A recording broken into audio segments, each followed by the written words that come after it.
Parole de Maître Erion et réponse de France Bardon à des questions posées par ses élèves. 1. Présenté par Dieter Rugeberg.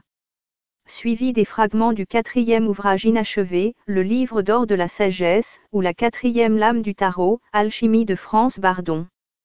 Première partie. Questions et commentaires relatifs au plan mental. 1. Qu'est-ce que la volonté ? La volonté est l'attribut fondamental de l'esprit, elle est un aspect de l'élément universel feu. En tant que qualité, la volonté s'exprime par le contenu du désir ou par le but de ce dernier. En effet, la plupart d'entre nous font un effort quand ils désirent quelque chose mais ils ne possèdent pas le véritable pouvoir de faire en sorte que ce désir se réalise, c'est pourquoi ils continuent de désirer. En tant que quantité, la volonté est ce pouvoir qui jaillit de celle-ci et qui nous permet d'accomplir, de produire, de mettre en œuvre et de soutenir ce que nous désirons et ce vers quoi nous tendons. 2. Qu'est-ce que la foi ? La foi s'exprime fondamentalement par sa qualité. Elle se fonde généralement sur une croyance particulière, soit en l'existence de Dieu soit en quelque chose d'autre. Toutefois, la foi, en tant que quantité, est ce pouvoir qui réside dans la conviction absolue et inébranlable que ce en quoi nous croyons deviendra assurément une réalité. La foi, dans son aspect, pouvoir, est donc un complément, elle est le support qui canalise la partie impulsive de la volonté.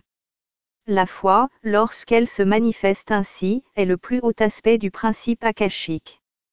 3. Aspect de l'intellect et de l'intelligence, la mémoire et le discernement. La capacité de reconnaître et de différencier. L'intellect ou l'intelligence est un attribut fondamental de l'esprit éternel. Il est un aspect de l'élément universel R sur le plan mental. L'intelligence ou intellect peut être mesurée, de ce fait, elle relève donc du concept de quantité. Grâce à elle, nous comprenons, nous reconnaissons, nous différencions, nous jugeons et nous nous souvenons de toutes choses. La qualité de l'intellect ou de l'intelligence est le contenu que celui-ci exprime. La correspondance physique de l'intellect se situe dans la poitrine où prévaut l'activité de l'élément R. Selon la philosophie de l'Inde, le siège de l'intellect ainsi que celui de la volonté sont situés, en ce qui concerne le corps astral, dans la tête, entre les sourcils. La mémoire est un aspect de l'intellect. Sa qualité est son contenu, pensée, événement, image, impression, perception, etc. qu'elle extrait de ses réserves. 4. Que sont les sentiments, la vie et l'amour ? Les sentiments, la vie et l'amour sont tous des aspects de l'élément universel O, lequel est un attribut fondamental de l'esprit éternel sur le plan mental. Le sentiment, en tant que qualité, s'exprime en perceptions agréables, désagréables, horribles, pures, etc. En tant que quantité, le sentiment est constitué à titre d'exemple de l'ensemble des sentiments normaux contrôlés par la volonté, des sentiments passionnés qui échappent à ce contrôle ou bien encore des sentiments furtifs ou très faibles, difficilement perceptibles. Le sentiment s'exprime sur tous les plans selon son contenu et son pouvoir d'action. La vie est le résultat de l'action des éléments au sein de l'aimant quadripolaire et ce, sur tous les plans de ce dernier. En tant que qualité, elle se manifeste dans l'être humain par la radiation polarisée des attributs de chacun des éléments. En ce qui concerne l'expression de cette qualité, se reporter aux enseignements sur l'aura, la qualité de la vie se manifeste aussi dans la notion d'impermanence, c'est-à-dire par le fait qu'une durée est déterminée.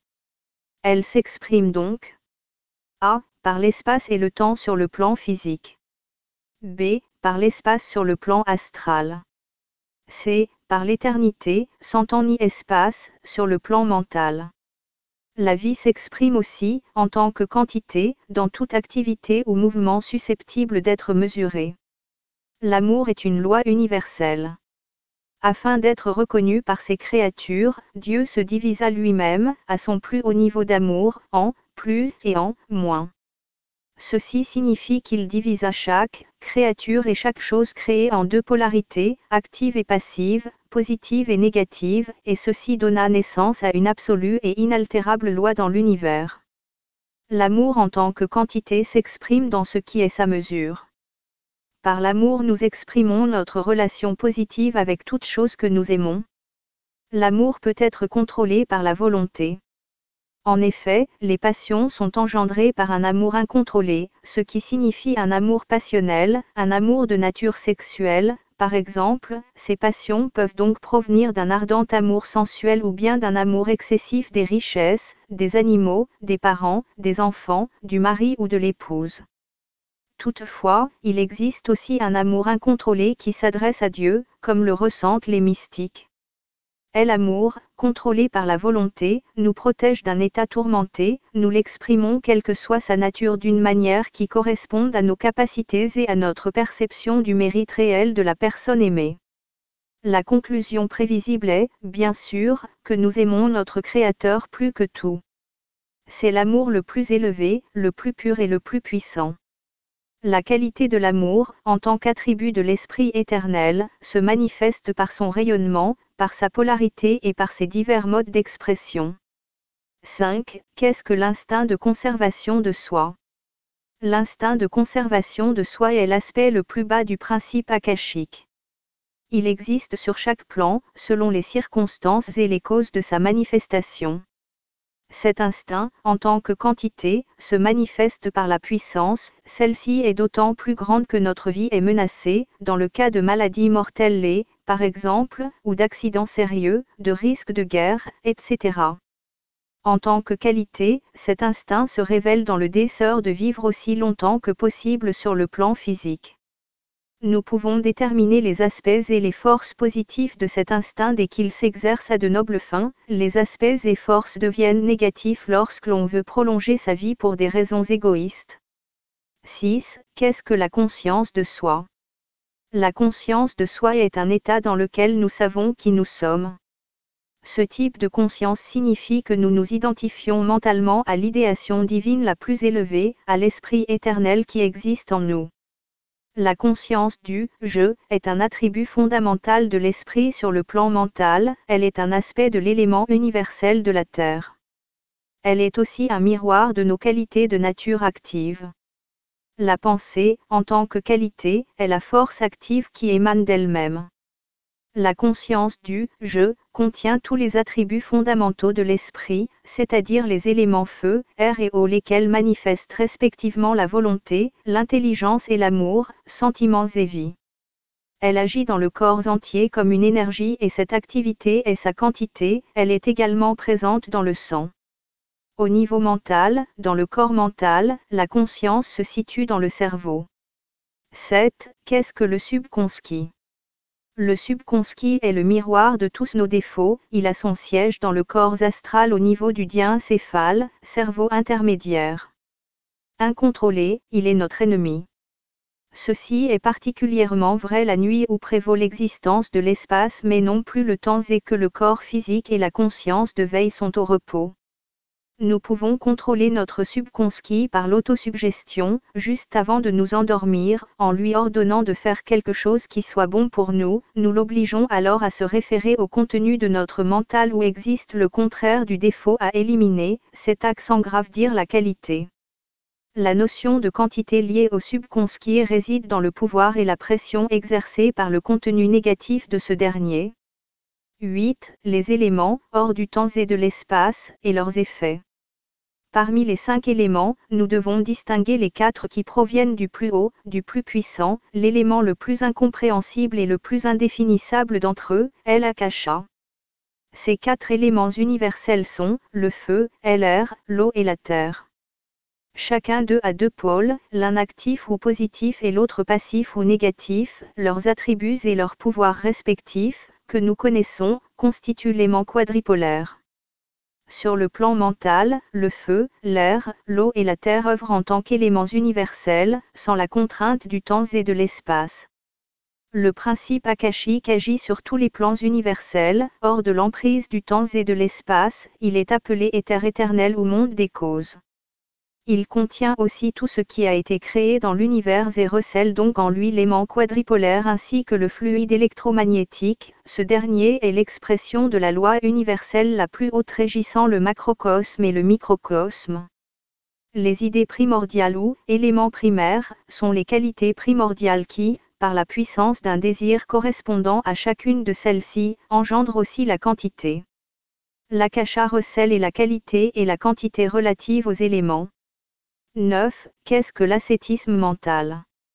L'ascétisme mental signifie observer de la décence et de la discipline, de l'ordre et de la pureté, dans toutes les pensées. Il implique aussi le fait d'être attentif aux images et aux impressions qui, à partir du monde des causes, arrivent à notre conscience par l'intermédiaire du corps mental. Pour réaliser tout cela, nous usons de notre volonté. 10. Qu'est-ce que penser? Le fait de penser implique la notion de qualité et celle de quantité. La pensée a deux aspects, notre conscience de veille qui est la partie active et notre subconscient qui est la partie passive. La conscience et le subconscient contiennent les qualités de la pensée, quant à la quantité de celle-ci, elle s'accroît en fonction des capacités mentales du penseur.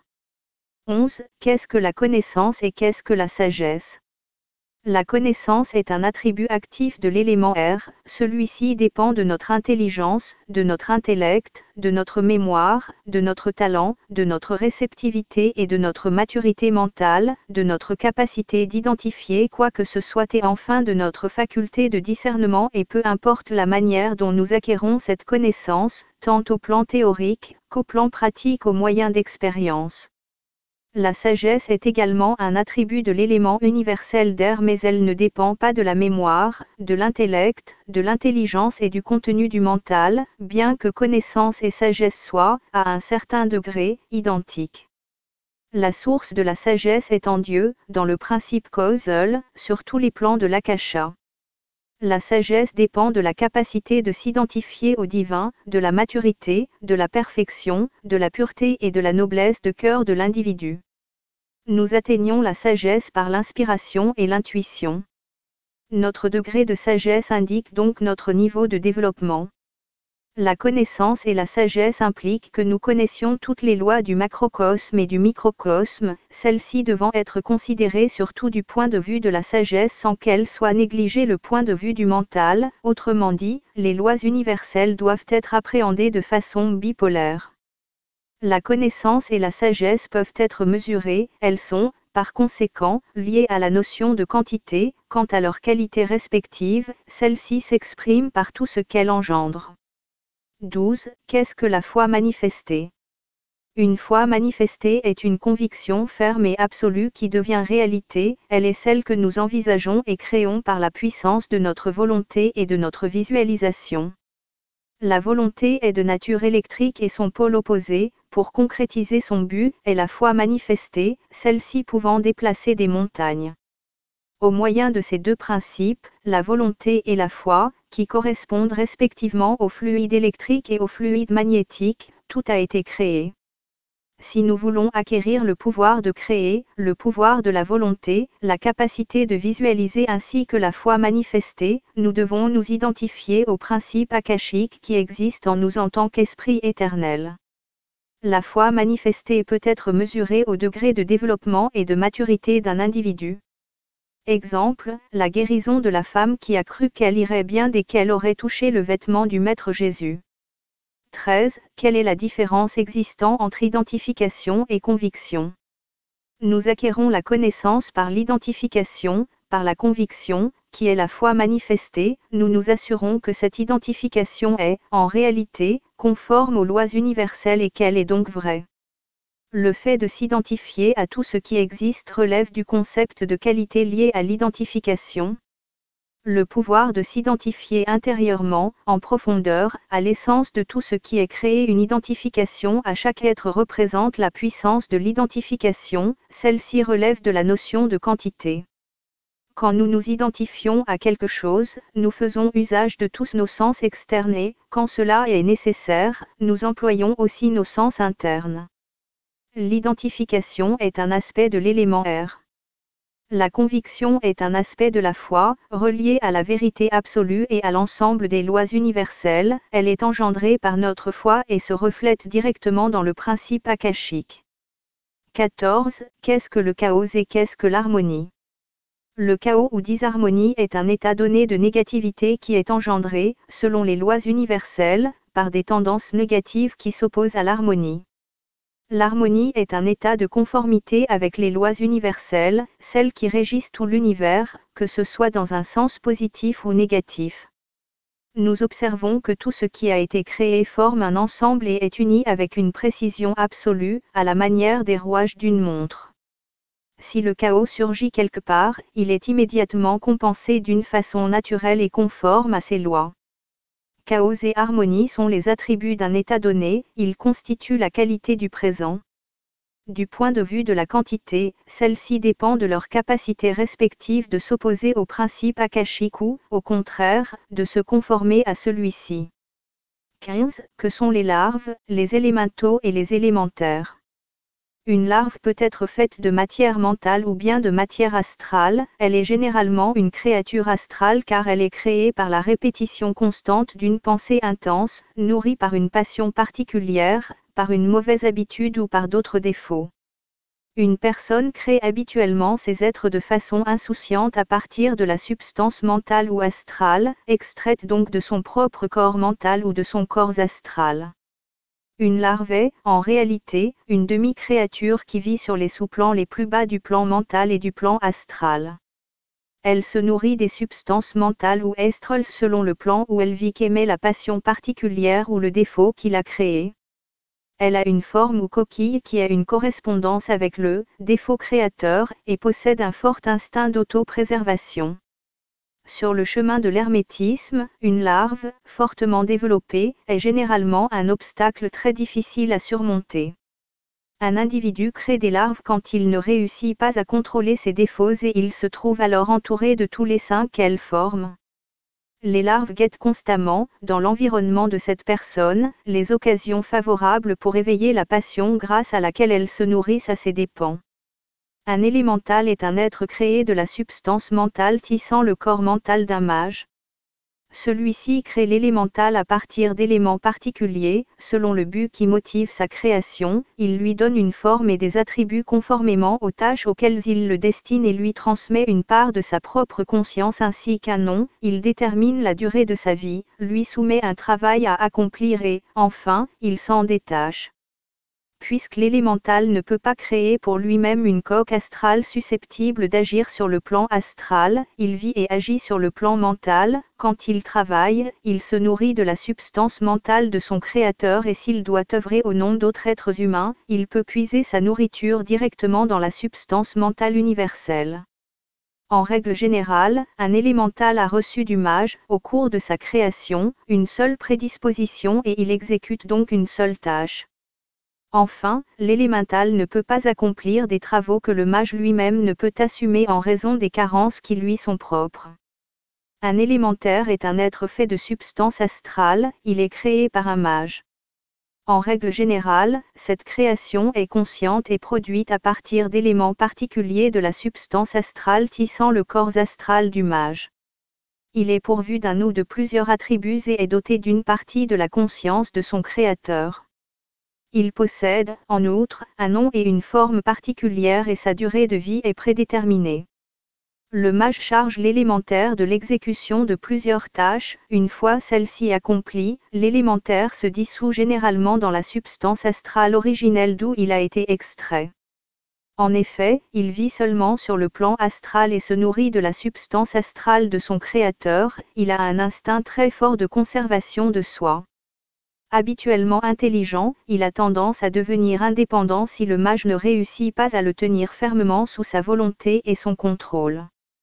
Par conséquent, il est extrêmement important que chaque élémentaire ait une durée de vie limitée, ceci signifie que le mage doit lui donner l'ordre strict de se dissoudre complètement après le travail exécuté sinon cet être pourrait causer toutes sortes de maux aux dépens de son créateur et ce dernier serait responsable des agissements de sa créature.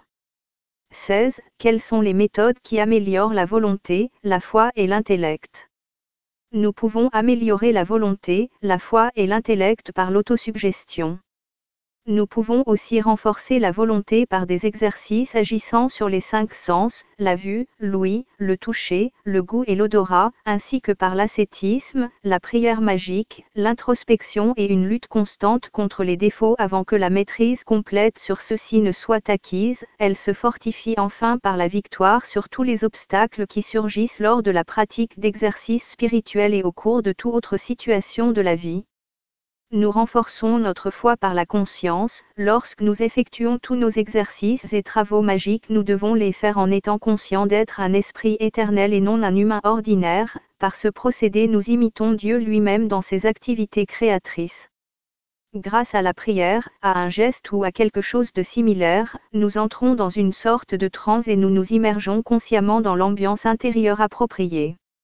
Nous renforçons également notre foi par des succès et en vérifiant la réalité de vérités particulières, nous améliorons l'intellect par l'étude diligente des lois universelles, par la méditation, l'identification, le discernement, l'éducation générale et la connaissance.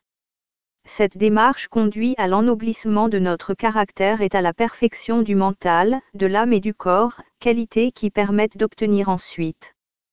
Le renforcement du lien unissant notre conscience à notre âme et aux principes akashiques ou aux intelligences qui prévalent au sein de ce dernier. L'inspiration et l'intuition comme résultat d'une méditation profonde et de la pratique des exercices liés à l'élément universel air et à la lumière universelle éternelle, lesquels sont dotés de l'intelligence incommensurable et incompréhensible. 17. Comment accroître notre conscience ? Nous accroissons notre conscience par des techniques qui incluent tous les exercices agissant sur la vue, l'ouïe et le toucher. Nous pouvons aussi l'étendre et la fortifier par l'autosuggestion, la méditation et la prière. 18. Quelle différence existe dans les diverses actions des éléments sur le plan mental ? Sur le plan mental, les éléments agissent sans qu'influent le temps et l'espace. Lorsqu'il s'agit de création mentale, de pensées abstraites ou d'images visualisées véhiculant un but unique, la charge de celle-ci se fait par l'élément feu au moyen du fluide électrique pur. Ce sont donc des pensées de nature essentiellement électrique. Par l'action de l'élément eau sur le plan mental, nous avons affaire avec des pensées de nature essentiellement magnétique. Quand les pensées proviennent d'une charge en élément air, elles sont alors de nature neutre. Quand, enfin, elles proviennent d'une charge en élément terre, elles sont constituées du pur fluide électromagnétique. L'élément feu agit habituellement sur le plan mental de façon expansive, il produit de la chaleur et de la lumière. L'élément eau s'exprime par les attributs opposés, constriction, froideur et obscurité. L'air neutralise et équilibre les effets du feu et de l'eau. Quant à la terre, elle solidifie, elle consolide les 3 autres éléments et limite leurs effets respectifs. De plus, la terre est fortifiée par l'aimant quadripolaire, c'est-à-dire le fluide électromagnétique inhérent à l'élément terre. Sur les aspects les plus élevés du plan mental, un être humain peut acquérir. Par l'élément feu, tout ce qui a trait au pouvoir. Par l'élément air, l'omniscience, la pureté et la clarté mentale ainsi que la connaissance des lois universelles. Par l'élément eau, l'amour et la vie éternelle 7 degrés. Par l'élément terre, l'immortalité et l'omniprésence, en d'autres mots, l'éternité. Aussi, les attributs fondamentaux de l'esprit éternel correspondent-ils, sur le plan mental, aux différents attributs des éléments. Le feu correspond à la volonté. L'air correspond à l'intelligence. L'eau correspond à l'amour, sentiments et vie. La terre correspond à la conscience. 19. Comment, sur le plan mental, les actions respectives du fluide électrique et du fluide magnétique diffèrent-elles ?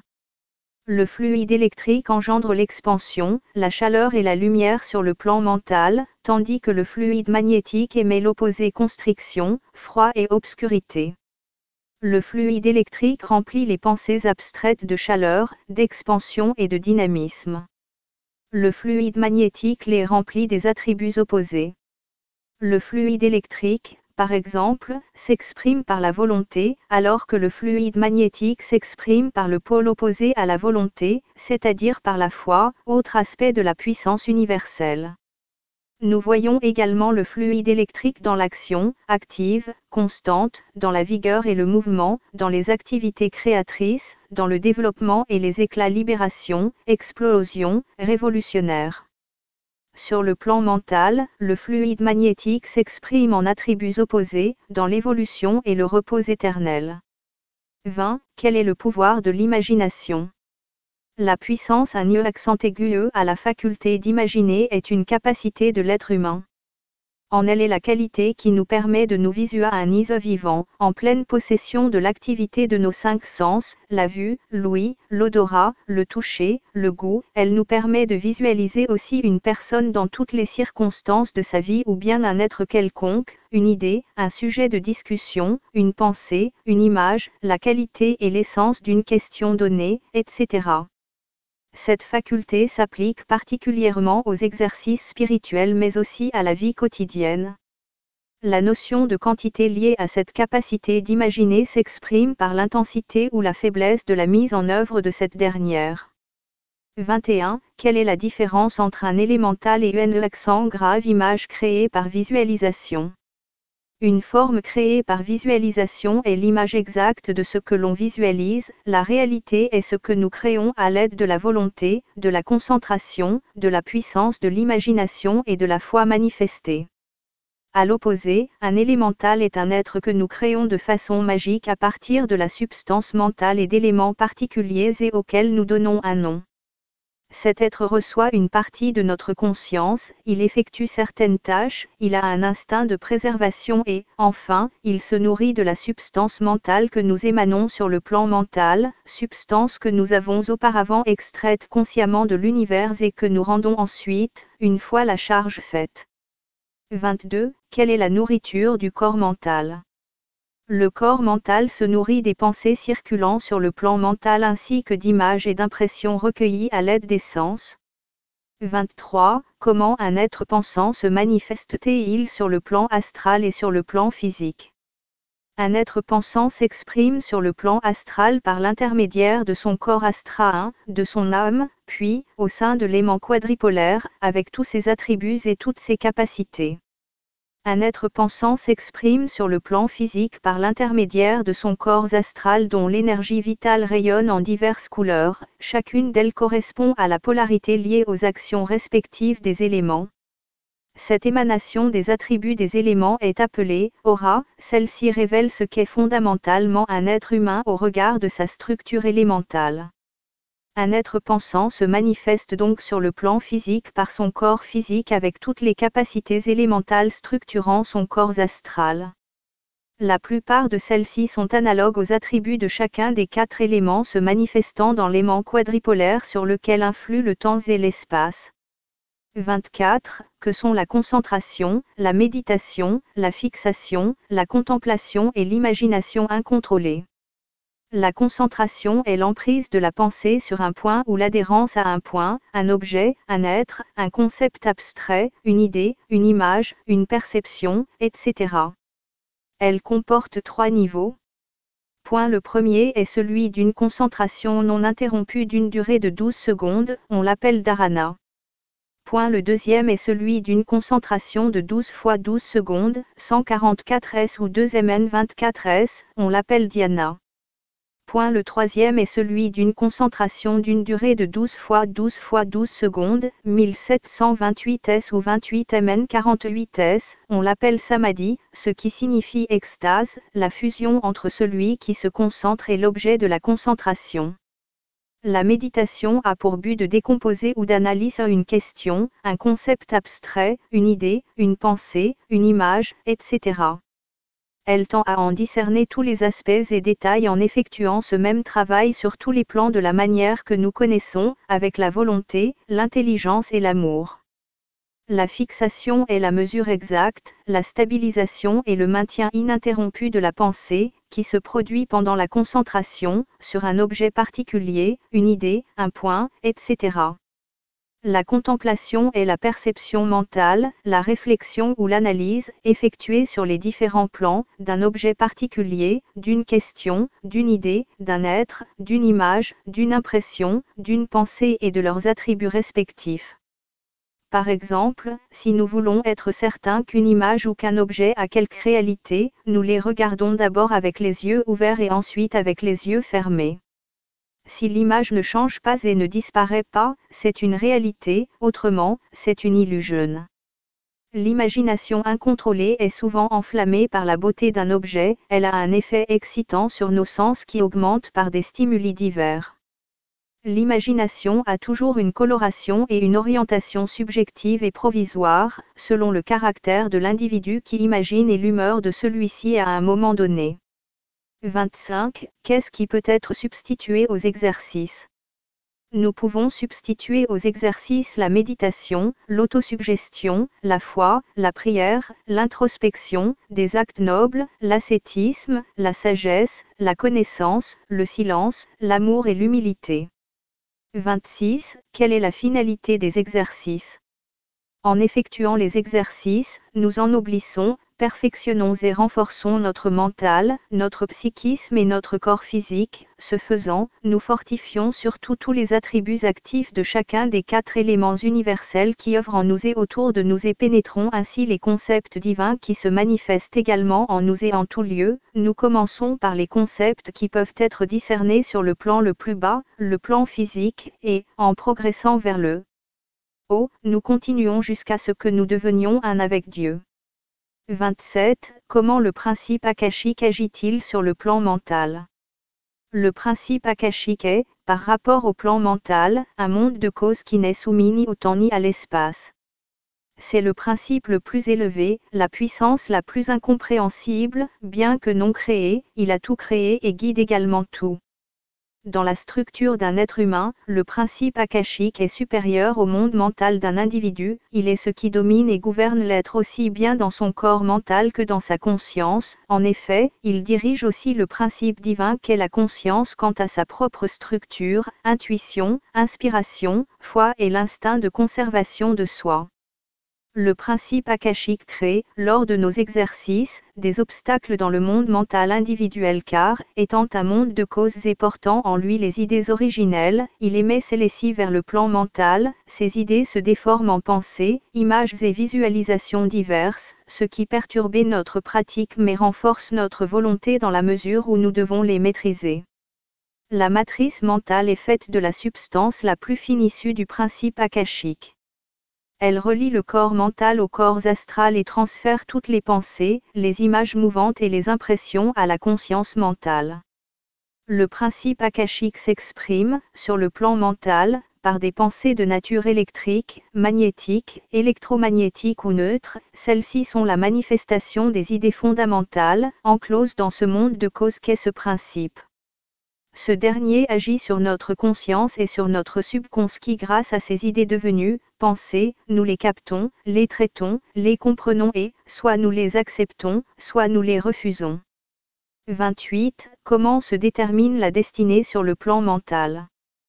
Toutes les pensées, les images, les impressions, etc., sont des germes de cause. Sur le plan mental, elles pénètrent et s'enregistrent soigneusement et précisément dans l'aspect causal du plan mental. Selon leurs valeurs intrinsèques, ces pensées peuvent engendrer, selon la loi, des effets positifs ou négatifs et des conséquences qui leur sont propres. Elles ont, à l'évidence, une énorme influence sur le caractère du penseur. Les souvenirs ou les réflexions ainsi que les effets engendrés par les pensées agissent sur la personne concernée, elles ennoblissent celle-ci quand sa nature est positive mais quand cette dernière est négative, elles l'agressent jusqu'à ce qu'elle ait compensé ses erreurs et en ait absorbé les causes. 29. Quelle est la différence entre maturité spirituelle et au développement spirituel?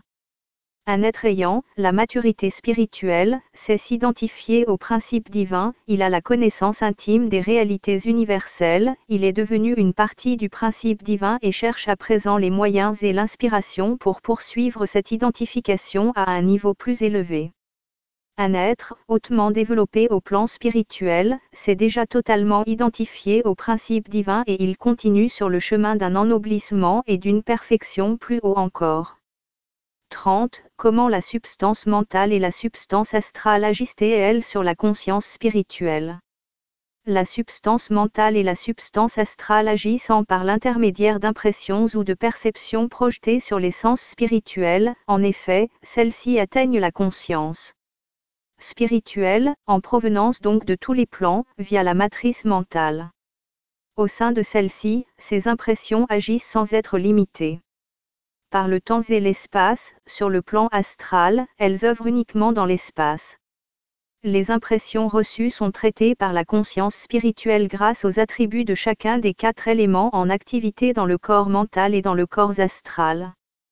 31. Qu'est-ce que le corps mental et quelle est sa fonction ? La matrice mentale, de nature quadripolaire, unit le corps mental et le corps astral. Elle est faite de la substance spirituelle, akashique, la plus fine, celle qui guide les fonctions de la conscience spirituelle. Elle transmet à celle-ci les images et les impressions de tous les plans avec l'aide des sens physiques, astraux et mentaux, présents dans les corps correspondants. 32. Avec quelle méthode la faculté de visualiser peut-elle être accrue ? La faculté de visualiser peut être accrue par des stimulants particuliers, exaltation des pensées et des sentiments par la beauté, la musique, la nature, la chanson, l'amour, les parfums, l'encens, etc. 33. Quels sont les attributs de la matrice mentale ? La matrice mentale est de nature quadripolaire et permet l'activité de la conscience spirituelle au sein du corps astral. Elle est de nature électromagnétique et dirige les pensées et les images mentales vers la conscience spirituelle. Enfin, elle unit le corps mental au corps astral. 34. Vers quel but tend l'activité de la matrice mentale ? La matrice mentale, par sa nature quadripolaire, possède tous les attributs et les pouvoirs de l'Esprit éternel qui agit, grâce à cet intermédiaire, sur le corps astral. Ce dernier est sa coquille. Lorsqu'au décès d'un être humain, l'Esprit éternel abandonne ces 2 coquilles, c'est-à-dire le corps physique et le corps astral. Il prend avec lui, sur le plan mental, tous les attributs et les capacités que cet être possédait à la fin de sa vie matérielle sur la terre et que conserve la matrice mentale. 35. Quelle est la différence entre un concept et une pensée ? Un être humain peut soit trouver par lui-même un concept, soit en acquérir un en réfléchissant, selon son propre niveau de développement et de maturité, sur un ensemble mental qui englobe ce concept. La pensée est seulement le moule du concept qui, via la matrice mentale, atteint la conscience spirituelle. Concept provient du monde des causes. 36. Comment l'esprit reçoit-il les pensées ? L'esprit reçoit toutes les pensées via la matrice mentale qui est un canal de transmission de toutes les pensées et de toutes les images mentales. 37. Que se passe-t-il lorsque le corps mental transmet des pensées ?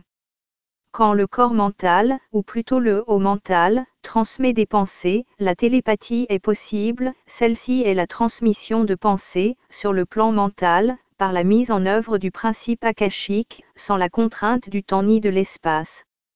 38. Comment s'expriment les pensées sur le plan astral et sur le plan physique ?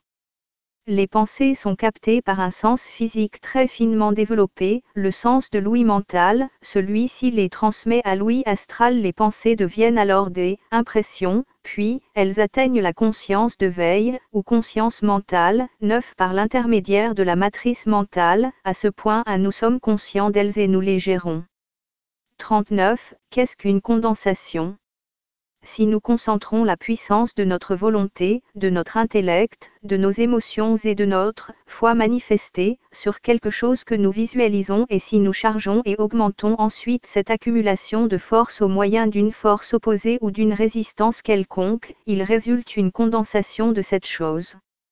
C'est ainsi qu'en fait, nous mettons en œuvre l'action des 4 éléments dans notre conscience quotidienne. 40. Qu'est-ce que la télépathie ? La télépathie est la transmission des pensées. En règle générale, nous en transmettons tout, nous le faisons aussi en parlant à une personne donnée afin que celle-ci exécute une tâche particulière. Nous émettons nos pensées au sein du plan mental et l'akasha transmet celles-ci, sans la contrainte du temps et de l'espace, au sens de l'ouïe subtil du destinataire. 41. Qu'est-ce que l'aura mentale ?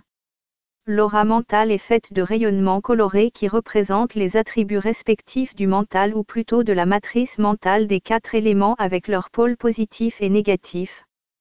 42. Comment les notions d'éternité et d'infini sont-elles perçues par le mental humain? Le royaume du mental humain se représente l'infini et l'éternité comme un vide absolu suscitant la crainte chez toutes les créatures. 43. Comment, sur le plan mental, faire la différence entre les pensées électriques et les pensées magnétiques? Sur le plan mental, les pensées de nature électrique éveillent en nous des sentiments de chaleur, de détente et de relaxation, les pensées de nature magnétique nous donnent un sentiment de froideur et de constriction. 44. Qu'est-ce que est l'harmonie et la disharmonie du mental? Les pensées, les images mentales et les formations mentales floues, mais de nature positive, que nous émettons sur le plan mental, éveillent en nous des sentiments de concorde, de satisfaction, de beauté, de joie et de sympathie. Elles suscitent en nous l'harmonie. Les pensées, les images mentales et les formations mentales floues mais de nature négative éveillent en nous la dissonance, l'aversion, l'insatisfaction, la laideur et la tristesse, autrement dit, la disharmonie. Harmonie et disharmonie s'expriment toutes deux selon la loi et nous devons être capables d'exercer sur elles deux notre maîtrise. 45. Comment les pensées s'expriment-elles de manière positive et négative et comment peuvent-elles être changées? Les pensées positives s'expriment de façon positive au sein de la conscience quotidienne et les pensées négatives s'expriment au sein du subconscient. Nous acquérons la capacité de discerner toutes les pensées, que celles-ci soient positives ou négatives, par l'introspection quotidienne, en classant celles-ci selon leur affinité élémentale, les 4 éléments et leurs 2 polarités respectives. Nous pouvons seulement vaincre les pensées négatives en luttant avec elles de 4 façons différentes. 1. Au moyen d'une ferme volonté, c'est-à-dire du pouvoir de volonté, détruisant ainsi leur efficacité. 2. Par transmutation, en changeant les pensées négatives en pensées positives, autrement dit, en changeant les pensées négatives par leur contraire, d'une façon passive. 3. En permettant à des pensées négatives de passer rapidement dans notre mental sans leur prêter une quelconque attention jusqu'à ce qu'elles disparaissent. 4. Par l'autosuggestion systématique. 46. Dans quelles circonstances pouvons-nous employer l'isolement, la transmutation, l'autosuggestion ou le combat? Nous nous isolons des autres pour ne pas être infectés par les attributs négatifs des éléments ou les passions d'un être déséquilibré avec qui nous sommes en relation étroite. Nous nous isolons aussi pour effectuer des opérations magiques quand nous voulons, par exemple, nous rendre invisibles. Nous transmutons non seulement des pensées et des attributs donnés mais aussi des pouvoirs, des circonstances diverses, des mots, des caprices, des sentiments, des actes, des impressions, des perceptions, des images, etc. que nous voulons changer. Dans tous les cas, seuls des buts nobles doivent être poursuivis.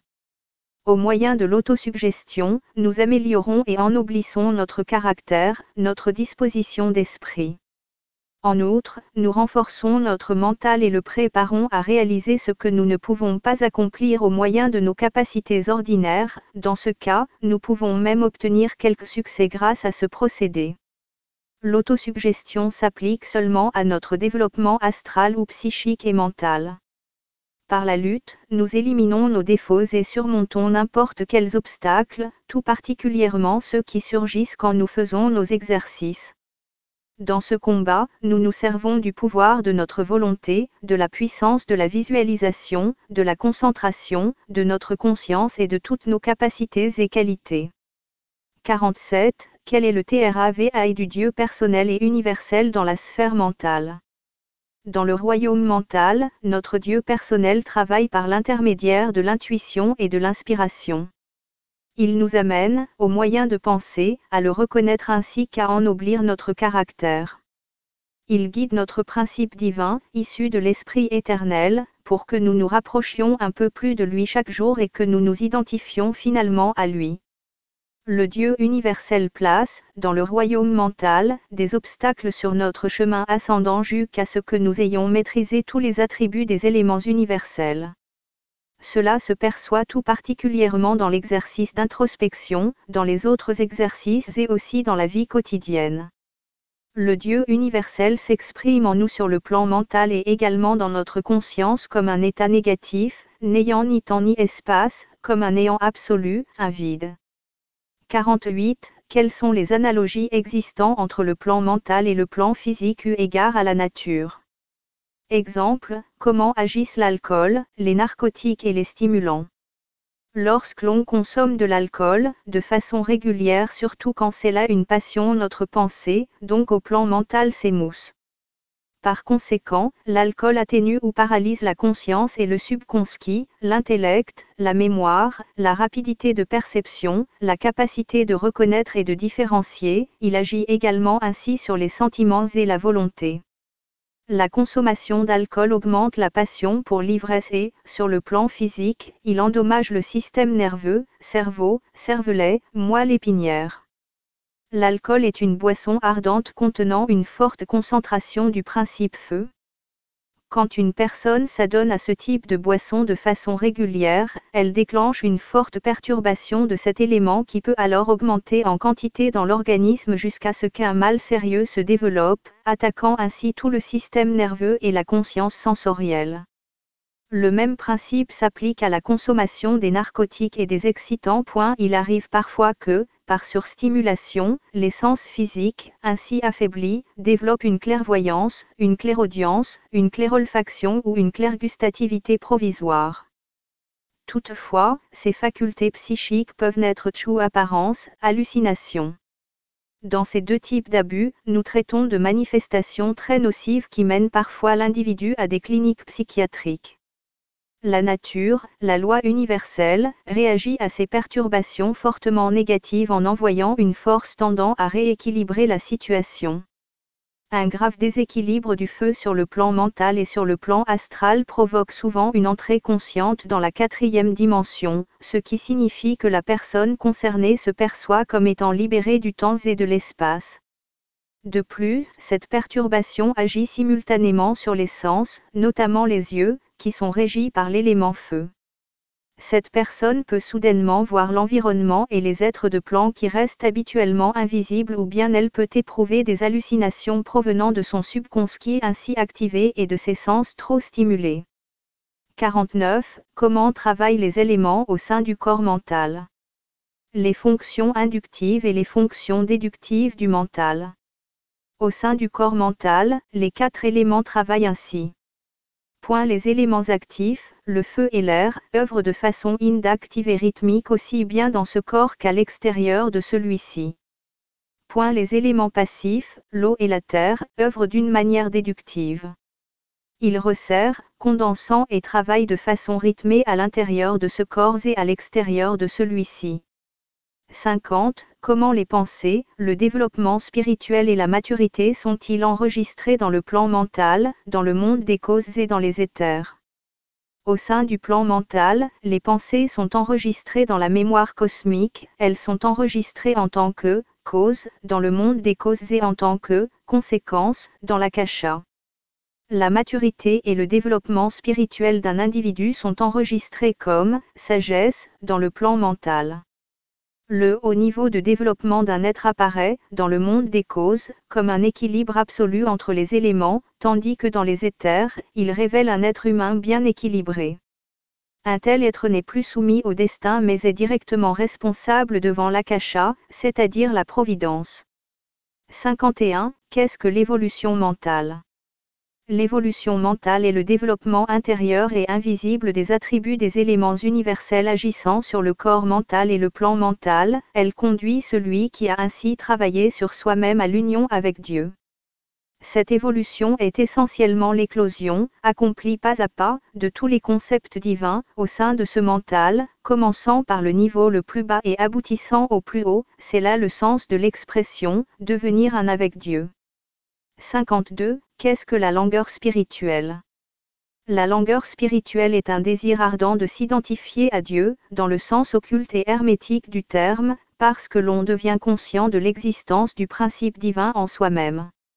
Elle est aussi ce même désir de s'identifier aux lois universelles régissant aussi bien le macrocosme que le microcosme. Un désir ardent est aussi un souhait particulier que nous émettons sur le plan mental pour qu'il s'accomplisse, mais, sans la connaissance et la mise en œuvre du processus approprié, ce souhait, cette langueur, ne sera pas accompli. Cependant, si nous sommes mus par un désir sincère mais que nous manquions des moyens adéquats ou des capacités nécessaires à cette réalisation, alors la manière d'y parvenir peut nous être désignée. Toutefois, dans le cas où nous ignorions cela, une partie de notre désir qui est en soi une prière magique a été accomplie du fait même de l'existence de ce dernier. 53. Que signifie polarité mentale? La polarité mentale est l'ensemble formé par le pôle actif qu'est la conscience et le pôle passif qu'est le subconscient. Le fluide électrique et le fluide magnétique constituent également la polarité du plan mental. 54. Que sont sympathie et aversion dans le monde mental? Sur le plan mental, la sympathie est l'attirance qu'exercent sur nous des pensées qui nous sont plaisantes, nous fascinent et nous stimulent. Celles-ci sont liées à un élément particulier. Il s'agit là, en réalité, de l'élément et d'une de ces deux polarités qui dominent notre caractère. En revanche, certaines pensées éveillent en nous de l'aversion, car elles sont liées à un ou plusieurs éléments et une de leurs polarités respectives que nous ne supportons pas. Cela dérange notre harmonie intérieure. Nos sympathies et aversions dépendent donc de l'action réciproque des éléments. 55. Qu'est-ce qui est considéré comme harmonie morale dans le monde mental? L'harmonie morale, sur le plan mental, est incarnée par l'ascétisme spirituel. Ceci implique une maîtrise de nos pensées par l'observance, dans ce domaine, de la décence, de la discipline, de la pureté et de l'ordre. 56. Comment un clairvoyant peut-il reconnaître la destinée dans le monde mental?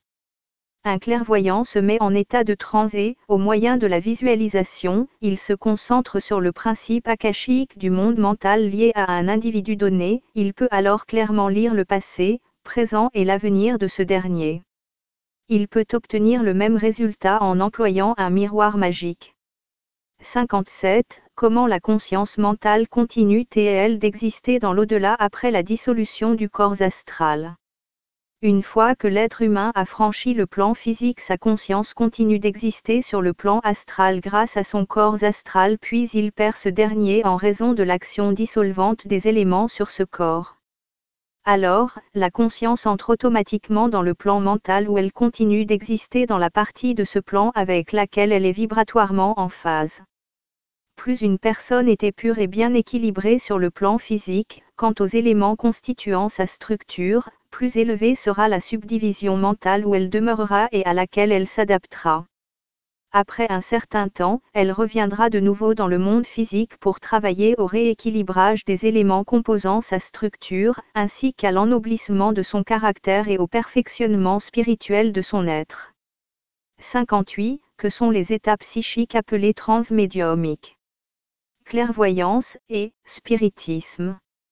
Lorsqu'un individu se projette en conscience dans le plexus solaire et qu'il s'unit ainsi avec les éthers supérieurs, surgit alors ce que l'on appelle un état de transe. La véritable médiumnité réside dans le corps effectué de façon passive mais maîtrisée par la volonté avec un être appartenant à des mondes visibles. La clairvoyance est, chez un être humain, la capacité de voir tout ce qu'il veut voir, que ses yeux physiques soient ouverts ou fermés, que ce soit dans le monde physique ou dans les mondes invisibles. Il n'importe peu que l'on utilise à cette fin une boule de cristal, un verre rempli d'eau, un miroir magique ou la surface polie d'un meuble, etc. La qualité de ce qui est vu dépend de la pureté du caractère du voyant. La clairvoyance dépend donc, en ce qui concerne le voyant. Point d'une aptitude innée, d'un talent. Point de son développement spirituel. Point du développement de son corps astral. Ces trois facteurs sont développés principalement par l'action de la lumière universelle. Le spiritisme est le processus par lequel un médium qui s'est au préalable mis en état de transe par la prière, l'extase ou d'autres moyens entre en contact avec des êtres appartenant à des mondes invisibles de manière passive et sans que s'exerce le contrôle de sa volonté. Ce mode de contact est très nocif. Bien que le médium puisse parfois contacter un être du plan astral qui soit bon, il confond l'esprit d'un décédé avec un fantôme. En ayant toujours la même pensée, on peut créer aussi des centaines de fantômes. Il arrive que le subconscient d'un médium soit aussi impliqué dans cette création. Un médium qui s'adonne au spiritisme, ou même quelqu'un qui ne l'est pas, est simplement un instrument aux mains de pouvoirs incontrôlables qui le livrent, sans que sa volonté puisse intervenir, aux influences néfastes d'êtres demeurant dans les parties basses du plan astral. 59. Qu'est-ce que le somnambulisme ? Être somnambule, c'est souffrir d'un mal de l'âme qui révèle une sérieuse distorsion du fluide électromagnétique. Ceux qui souffrent de ce mal ont un fluide magnétique extrêmement perturbé, celui-ci engendre une diminution de la force inhérente au centre de gravité de la personne concernée et cette dernière perd le contact avec la force de gravitation terrestre. Ce phénomène est provoqué par l'influence de la Lune, il se produit généralement pendant la nuit, tandis que la personne est endormie. Cette dernière, qui est comme frappée par ce mal, devient aussi légère qu'une plume, elle peut se déplacer telle une mouche sur un mur et gravir des escarpements très élevés et dangereux sans aucun effort, elle peut même marcher sur des fils télégraphiques mais ceci est une manifestation pathologique. 60. Que sont la possession, l'épilepsie, la danse de Saint-Guy ? Quelles sont les causes de ces maux ? La possession ou l'obsession ont leur origine dans des hallucinations. Nous avons affaire ici avec une fracture particulière de la conscience, la schizophrénie, par laquelle des impressions diverses agissent, via nos 5 sens, de manière inattendue, involontaire et sans le concours de qui que ce soit d'extérieur à nous-mêmes. C'est un état pathologique, indésirable. L'épilepsie et la danse de Saint-Guy sont des maux provoqués par la perturbation d'une polarité, celle-ci résultant d'un déséquilibre existant entre les échanges énergiques du corps astral et du corps mental. Ces maux sont guéris par la loi relative aux polarités. Par exemple, le cerveau d'une femme étant électrique, il peut donc être guéri à l'aide du magnétisme, le cerveau d'un homme étant magnétique, il peut donc être guéri à l'aide de l'électricité. 61. Qu'est-ce qui stimule le mental ? L'encens, la musique religieuse et la prière. Afin de mieux réaliser des opérations magiques ou entrer en contact avec des êtres spirituels invisibles, nous utilisons des stimulants encens, musique religieuse et prière qui nous permettent d'accéder à la 4e dimension en agissant sur nos sens mentaux. 62. Quelle est la langue qui permet de communiquer sur le plan mental ? Comment un esprit parle-t-il à un autre ? Sur le plan mental, un esprit communique généralement avec un autre au moyen d'images, de gestes et de symboles semblables à ceux que le subconscient nous montre lorsque nous dormons. Les esprits les plus avancés communiquent, l'un avec l'autre, par l'intermédiaire de l'ouïe mentale, sens qui leur permet de comprendre toutes les langues. 63. Comment les perceptions sont-elles transmises à notre conscience mentale ? Les perceptions sont transmises à notre conscience mentale par nos sens physiques puis par nos sens astraux et enfin par l'intermédiaire de la matrice mentale, grâce à celle-ci nous en prenons conscience. Cette dernière gère ensuite ces perceptions au moyen du corps astral et du corps physique. 64. Qu'est-ce que la passivité mentale ? La passivité mentale résulte de la soumission de notre volonté ou plutôt des attributs de notre subconscient, de nature passive, à une autre volonté. Celui qui agit ainsi se met dans une position de dépendance. La passivité mentale peut aussi être définie comme une indifférence absolue vers ses propres défauts pendant l'exercice d'introspection. Cela est le fait, à l'évidence, d'une personne qui reste sous le contrôle de sa propre volonté. 65. Quel est l'état naturel du mental ?